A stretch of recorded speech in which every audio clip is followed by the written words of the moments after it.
Dun, dun, dun, dun, dun, dun. Hey, how are you? I am good, Joy. Very nice to meet you. Nice to meet you as well. Thank you for allowing this opportunity for all of us to learn, because that's what's been happening. I've been learning. Well, we're all learning. Yeah. This is these are unprecedented times, so we are all learning, and it's important for us to learn together. So, So it's been a journey.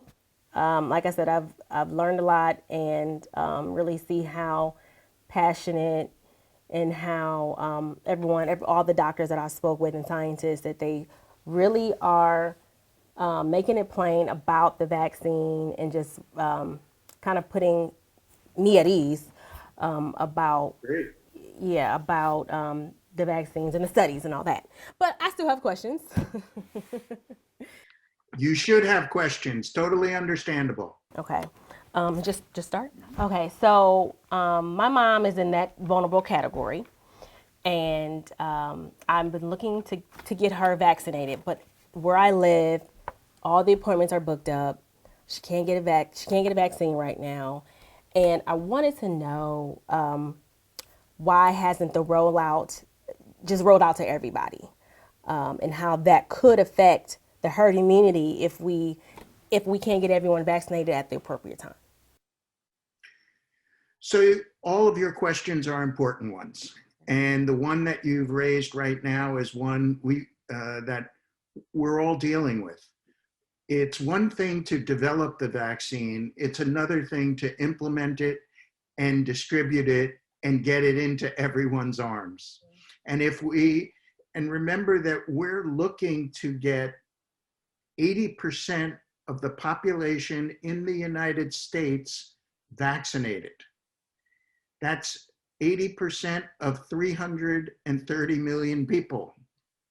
So we are talking about a large number of individuals, let's say 250 at the moment, since we do want children ultimately, but currently they're not recommended. So you are right. We need to get as many vaccines into as many people's arms as we can. And the resources need to become available as quickly as possible throughout the country. We need to get the vaccine to everyone. We shouldn't expect everyone to come to one location to get the vaccine. We need to have multiple places where multiple people are administering the vaccine so we can reach as many as possible. If it's rural, we need to bring it, we need to have mobile units. If it's urban and in the city, we need to have multiple places in order to make that happen as well. And I share your concern about your mom. My wife and I are the same age. I'm getting it because I'm a healthcare personnel. She actually has had breast cancer. She's a survivor and doing well, and she has some chronic medical conditions. I want her to get it as well. And so we're in the same boat as everyone else. We're signing up as we can and hoping that they contact us. Mm-hmm. And that's why it's going to take a while for us to achieve that 80% of the population in order to have what some people term community immunity. That's a good phrase. And I'm sorry I didn't ask you in the beginning about your job and what your background is. Sure. So I'm a pediatrician, and as you can probably see, I do have gray hair, so I've been doing it quite a while. I've been in practice a number of decades, so I have lots of experience. I have been married for 40 years, and I have two wonderful children, and we had our first grandchild born at the beginning of September. Oh, congrats. We are thrilled, but of course, I'm still working and seeing patients, so we're using technology like this. I don't get to actually hold our grandchild because I'm working and I would not want to spread anything. Right. I've been involved in pediatrics in multiple ways. I was in the public health service after training in Philadelphia. I was in the public health service for a couple years. Then I spent 10 years in a unique private practice 30 miles north of Philadelphia. It was the ideal patient-centered medical home. We saw patients 24/7, 365.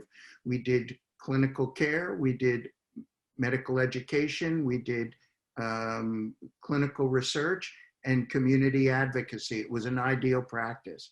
From there, I moved to Harvard Medical School and Boston Children's Hospital for 10 years, and again was involved in a lot of clinical care, education, research, and community advocacy. And then from there, I moved to Dartmouth up in Hanover, New Hampshire. So as you can see, I've been in urban areas, suburban areas, rural areas, but my wife and I grew up in New Jersey. And our parents were aging, and there was a new medical school, Hofstra. And so I moved from Dartmouth to Hofstra, where I am right now. And so that I've been in primary care for my whole career. I think the relationship between primary care physicians and the ideal patient-centered medical home with patients and families is critically important. I view the patient as sort of the center of the universe. Then there's their family, and then there's the community where they live. And that whole nucleus is what's so important. And having a long-term relationship with families has been most rewarding to me. I'll add that my father died at a very young age from cancer. And my mom raised my sister, brother, and I as a single mom and did a wonderful job. She was an amazing woman. And so we didn't have a lot growing up, but we did have each other, and we had family and friends in the community. And it was wonderful. And I have the fondest of memories as building my own foundation. Maybe that's a little bit too much, Joy, but seemed to ask, so I want you to know that I've got a family and all as well. Yep, and you're family centered. And just knowing people's background, it gives you the lens from where they operate from. So I'm glad you shared that. How about yours? So I'm from Cleveland, Ohio, originally, and I moved to Atlanta in 2004. Got married in 2010, and now I have two little kids. They're 3 and 7. Excellent. And yeah, my mom, she's still living. She lives with me half the year, and then she goes back to the cold state of Ohio. And a part of the reason why I'm interested in knowing about the virus and the vaccine is because I want to protect my mom. She's retired. And like I said, she stays with me, but I work, my husband works. I stay home right now with working because of the pandemic. My husband's out in the field, and my kid is in daycare. My other one is in person at school. So we try to minimize our activity, but at the same time, we still can come in contact with people because we're out. And I want to protect my mom from the virus because she's in the vulnerable category. But I, of course, want to know more about the vaccine for myself, for my mom, and for my kids. I was just going to say, I know you want to protect your mom, but you also want to protect yourself, your husband, and your kids, and all the people that you interact with, for sure. Absolutely. Yeah. And so speaking about the vaccine, if someone were to, well, I guess for the trials, has there been anyone that took the vaccine and later contracted the COVID-19 virus? So certainly you understand that nothing is 100%. Mm-hmm. We would love for it to be 100%. And when we talk about the two vaccines, the Pfizer product and the Moderna product, and we know that they're close to 95% effective, which is fantastic. We also know that that's 5%, that it's not 100%. We also know that we're looking to see whether or not we can prevent the disease from causing serious consequences, such as needing to be hospitalized, such as needing to be in intensive care unit, such as needing to be intubated, put on a ventilator, and sadly dying. And we know how effective that the vaccine has been in preventing transmission of the disease and also the severe consequences of it. Whether or not you can still get the vaccine and be infected, it's certainly possible to get it, but this would protect you from having or suffering the severe consequences associated with the vaccine. Could it be a scenario where someone goes to the hospital and because they're experiencing moderate to maybe severe symptoms, what if they got the vaccine? Would it kind of minimize at that point? Is it too late, or will it still be able to kind of minimize some longer, more intensive effects? The latter. It really should prevent them from having the moderate or severe symptoms and consequences. Remember, Joy, you're probably familiar with the HPV vaccine as an example. So remember that millions of people are infected with the HPV, that particular human papilloma virus. Fortunately, that doesn't mean those millions all come down with disease such as cervical cancer. Right. Many, too many do, but there are millions who are infected, and our immune systems work so that we prevent disease. And that's what we're trying to prevent here with the vaccine, that people may get infected, but once exposed, their immune systems take over and protect them from developing more severe problems. Okay. And with the vaccine, it's from my understanding, it's an mRNA vaccine. Are there any other mRNA vaccines from prior diseases, or is this the first one? Because normally we think that the flu vaccine, you're getting injected with a strain of it or some form of the flu, but this one is mRNA. So is this the first vaccine like it? Well, it's a new technology for the COVID-19, but it has been studied in other scientific areas, but there isn't one of the universal vaccines that's an mRNA based vaccine. But understand that mRNA, messenger RNA, is really only a sort of the directions for making the spike protein. Okay. It does not cause the disease at all.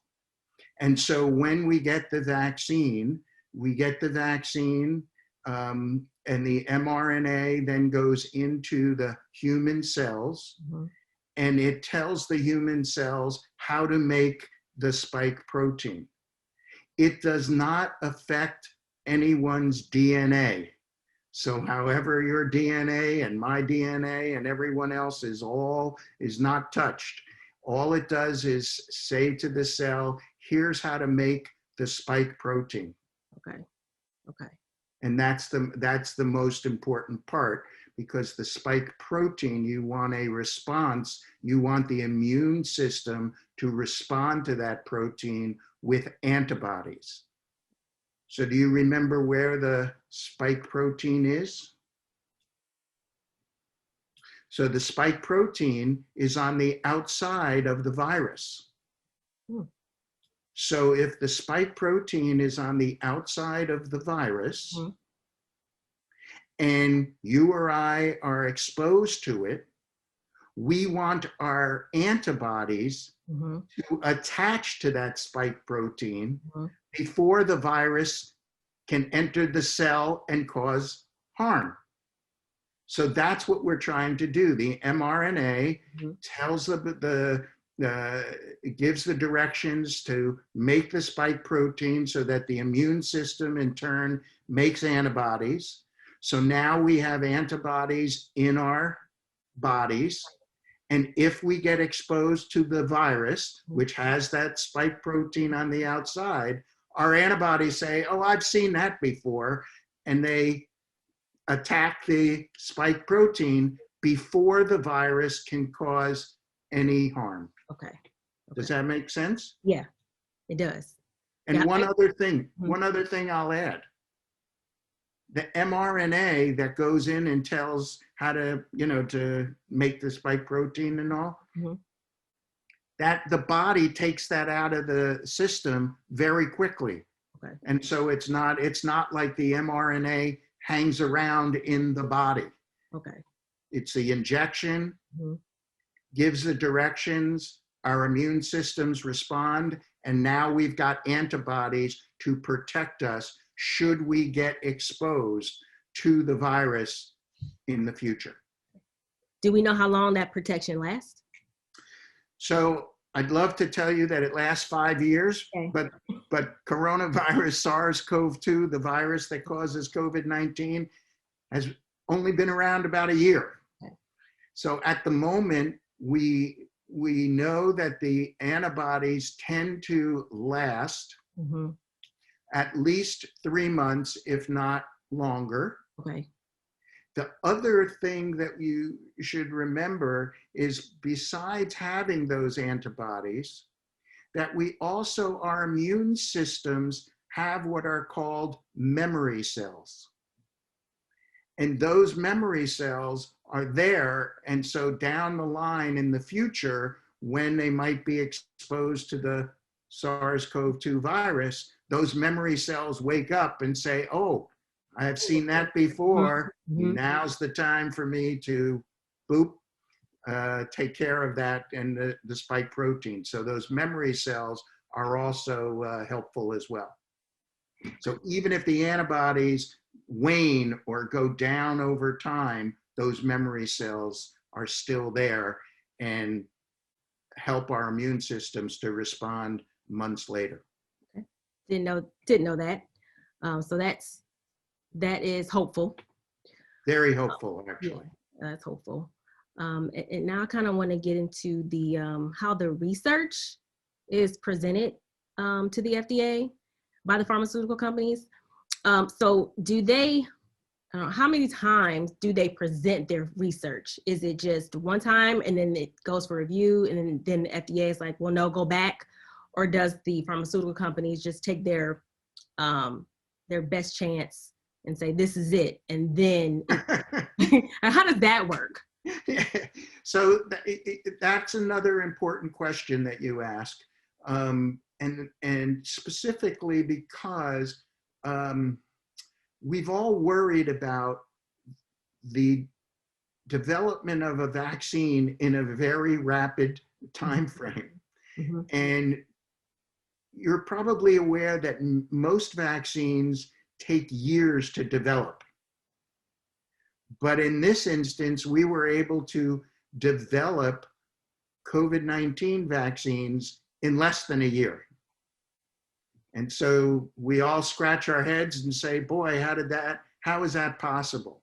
Well, the important thing is, one, is that we need to have talented scientific researchers that are aware of all the science behind the development of a vaccine, all the pieces. Secondly, what we need to do is know that there is a process that takes an idea to develop a vaccine all the way to getting it licensed by the FDA, or I should say approved or authorized in this case, and then begun to be administered to multiple, millions of people around the country. But every one of those steps need to happen and did happen. So that's important for you to understand, that this communication with the FDA and the regulatory agencies is a ongoing or continuous process, because first you have to have an idea, then there has to be some scientific basis for the direction that you're taking it. And then you need to do what are called phase 1, 2, and 3 trials. Once you get to phase, first you're identifying safety in a relatively small number, tens of people. And then phase 2, you're looking at safety and immunogenicity, the development of immunity in phase 2. And then now you're talking like hundreds to a couple thousand. And then phase 3 is when you're getting tens of thousands of people vaccinated. All of those steps, and the companies are working and responding to the FDA and the regulatory bodies as they develop their vaccines. And each vaccine developer also has what's called a data safety monitoring board.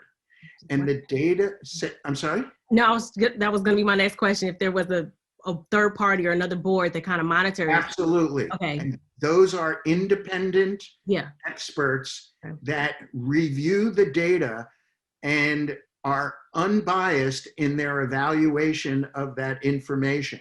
And so those are the ones that may start or stop or recommend or whatever based upon the data as it comes in over time. And once we've gone through phases 1, 2, and 3, then all of that information, all of that data that I just explained to you has been evaluated on a continuous basis, is then presented to VRBPAC, that advisory committee of the FDA. They in turn review all the data from A to Z. And based upon that data that they have reviewed and discussed thoroughly as a group, and again, it's presented not just to the FDA by the pharmaceutical company, but there are experts there that weigh in on in the interpretation of the results. And in this case, they've used what's called a emergency use authorization, which means that it allows the vaccine to get into use prior to formal licensure, because it is so important given the morbidity and mortality that's associated with COVID-19. But even then, so now the FDA issues its EUA, it doesn't stop there for us, for you and me and everyone else. What happens then is now we've developed the vaccine, but now we need to get it into the population. And that's where the CDC and the Advisory Committee on Immunization Practices has also been looking at and interpreting and discussing, and all independent experts around vaccinology, the study of vaccines. So the ACIP members are experts in internal medicine, in pediatrics, in OBGYN, in public health, but they are independent experts. They are not government employees. Yes, the ACIP is a federal advisory committee, but those members of ACIP are independent experts.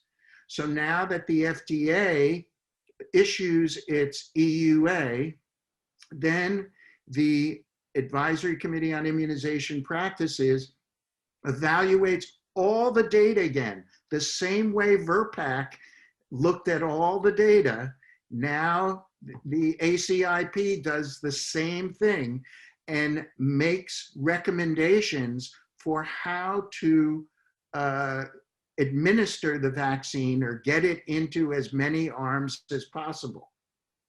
And so that's where those, now this is going to be the same thing, these are phases, but that's where now phase 1A, phase 1B, Those are different than phase 1, 2, 3 in vaccine development that I mentioned to you earlier. Right.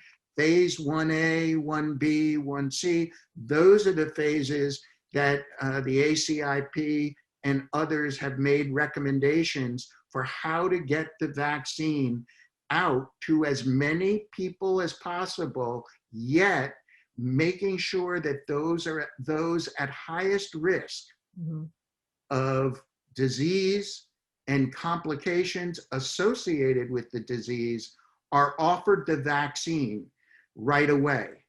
Why? Because, as I mentioned to you earlier, if we need 250 or 330 million people vaccinated, we don't have 330 million doses of the vaccine available right away. Right.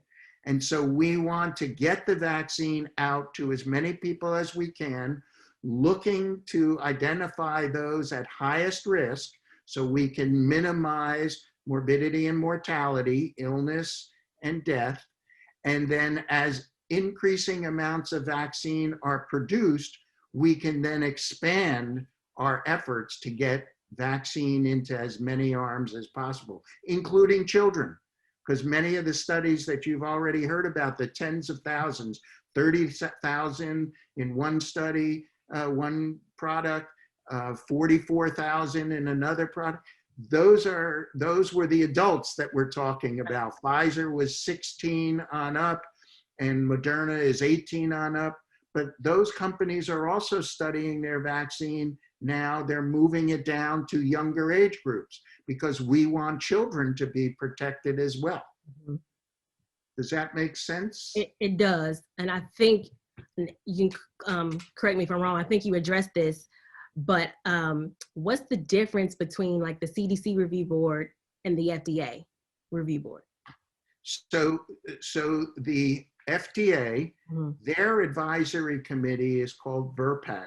VRBPAC, right. Okay. Yeah. Okay. And VRBPAC is an advisory committee. They're the ones that I mean, the FDA licenses vaccines or gives an EUA, an emergency use authorization, to the vaccine manufacturers. The ACIP is the group that helps to make recommendations for how to take those vaccines that have received emergency use authorization or other vaccines when they're licensed. The ACIP helps to make recommendations for how to administer the vaccines and who that they're given to. Okay. Does that distinction? Yeah, because I thought you answered it before I asked it, and I just wanted to make sure that I was tracking with you. So yeah, that is clear. Can I add one other thing that I wanted to make sure that you also understand, because I was taking you through the various steps from the twinkle in somebody's eye as far as how to make a vaccine to now get it into people's arms. Once ACIP makes those recommendations, okay, and those recommendations are signed off by the director of the CDC, and those recommendations are published in MMWR, Morbidity and Mortality Weekly Review. That's a sort of the journal that comes out each week. It doesn't stop there. What's next after that is that we, the CDC and the FDA, are closely monitoring the whole administration of the vaccine, the safety of the vaccine, how well the vaccines are doing what we expect that they will do based on those studies. As far as the efficacy ratings that were presented to the FDA from the manufacturers, is there a minimum requirement for those ratings? So, so I have to say, with respiratory virus vaccines, 90+% is amazing. Right. I mean, the flu vaccine generally, another respiratory virus, is generally somewhere between 40 to 60% effective. So the fact that we're over 90% with these two vaccine products is truly amazing. And that is wonderful. So obviously we want it to be at least 50%, if not more. Right. And the fact that both these products are 90 is excellent. Yeah. And incredibly encouraging. Right. Because when you prior, like flu vaccine, he said, no, I got the flu vaccine. I still got the flu. So it's good I didn't even know about the efficacy ratings until this COVID-19 vaccine and all the research and all the knowledge that I'm getting from the experts. I didn't even know about the flu having that percentage. So that's comforting to hear that. It is. And honestly, the other thing to remember that even with the flu vaccine, let's say it's 60% effective. Mm-hmm. That's a lot better than 0% effective if somebody doesn't receive the vaccine. Yeah. No, it's not 100%. That is true. But 60% is better, much better than 0%. Yeah. And so in this case, close to 95% is wonderful. What's important is we need to make sure that as many people, like we said, about 80% of people have it in order to protect everyone else. Do you know what is the most severe side effect of the vaccine, of the COVID-19 vaccine?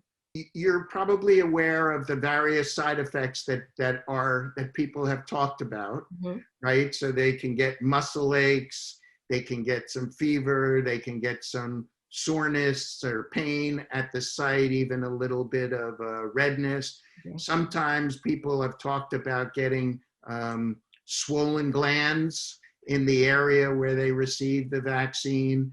They've talked about allergic reactions. They've also talked about, just feeling like bad. Right. But it does not cause the disease itself. Right. What some people like to say is, when you get those side effects, it means your immune system is working and it's doing what we want it to do. But, so yes, do some people have side effects after they receive the vaccine? Yes, but they usually are short-lived. They only last 24 to 36 hours at most. And I ask that because when you see and you watch the commercials that have the medication and they list all the various side effects from the most mild to death, that's just always like, okay, well, what's the most severe? But that's in my head, but that's why I asked that. So I think that's all I have. Andy, I don't know if you have any other questions. Hey, Doc, great job. My only question is, I was just wondering how long you've been on that committee and what you reviewed and ultimately what made you decide, to recommend the usage. So how long I've been on the committee, this is my 4th year. We do each member, and remember, Joy, I told you how this is, we're independent experts. Yep. We're not government employees. This is my 4th year. We all do a 4-year term. Okay. So this is my 4th of 4 years. Gotcha. Okay. And what made me want to make a difference in this relating to SARS-CoV-2 infections and COVID-19 is the fact that the amount of illness and death associated with the vaccine, associated with the virus, is incredibly high. And we need to take whatever steps we can in order to prevent the spread and all the morbidity and mortality that we see. And Andy, I guess you're there listening, of course. So remember that one thing that when somebody thinks about a pandemic, there's multiple features of it, but 2 of the most important features of a pandemic are, one, that the virus is a novel virus, meaning our immune systems have never seen it before. That's SARS-CoV-2. But the second thing that's important is that it's transmissible from human to human. And we know that that is possible as well. So the fact that there's a novel virus and it easily spreads human to human is a concern, and that is what a pandemic is all about. And given the number of cases and the number of deaths, we really need to take all the steps, and certainly hand washing, social distancing, wearing a mask, those things do work. But until we develop community immunity by vaccinating individuals, vaccines are the #1 public health achievement in the last century, if you ask me. And it is the #1 preventive health measure that we can take in order to protect the population at large. So that's why I said to you earlier, Joy, you want to protect your mom, and that's wonderful. I want to protect my family as well. But you also should want to protect yourself, your husband, your kids, and your family and friends. And the more of us that do get the vaccine to develop that immunity, the better off we are. Thank you. Thank you for your candor. And again, thank you for opening up my mind to, again, about how the trials work, and then how administering those vaccines go. So I appreciate your time today. I know you're busy. But So are you. We're all busy. I know. She's very busy.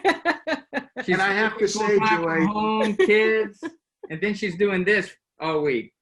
well, you know, Andy, one of the things that I always say, so remember, Joy, I'm a pediatrician. Mhm. So I see people like yourself bringing in your kids and all. Mhm. I never say to a mother, are you working? I say, are you working outside the home? Yeah. Because you are working 24/7, 365. Right. Yes. Yes. So when you thank me for taking my time, I thank you for taking your time. Because the other thing that I'll mention to you is, yes, I'm a doctor and I'm sharing ideas with you, and I hope I've answered your questions and hopefully supported you in a decision that you'll make. I hope to get the vaccine in your family. But remember that it's also that having this conversation is really important and should happen on a local level as well. And so, you know, you have a lot of information, and that's going to help you and your mom and your family. But I also hope you talk to your family and friends, and you talk to the community where you live. And I don't know if you're a churchgoer, but if you go to church, talking to them about all the information. Education and communication are incredibly important. And honestly, people don't know me at all, but they know you and trust you. And so if you say you've done your research and you say you've spoken with many individuals about this, and here's what you understand, that really can influence a lot of people. Right. Remember that some people will outrightly refuse vaccine. Mhm. Others are going to line up and take it without question. Right. But there are many of us that are in between, that are on the fence, want more information, want to take a wait and see. Let's wait and see how others do when they get the vaccine. So that group of wanting to have more information is an important group. And so I hope you become an ambassador and go out and share all of these, all the information that you've done with your own research and the conversations you've had with us. Yeah, definitely have a bank of information to pull from. So Thank you, doctor. You are welcome.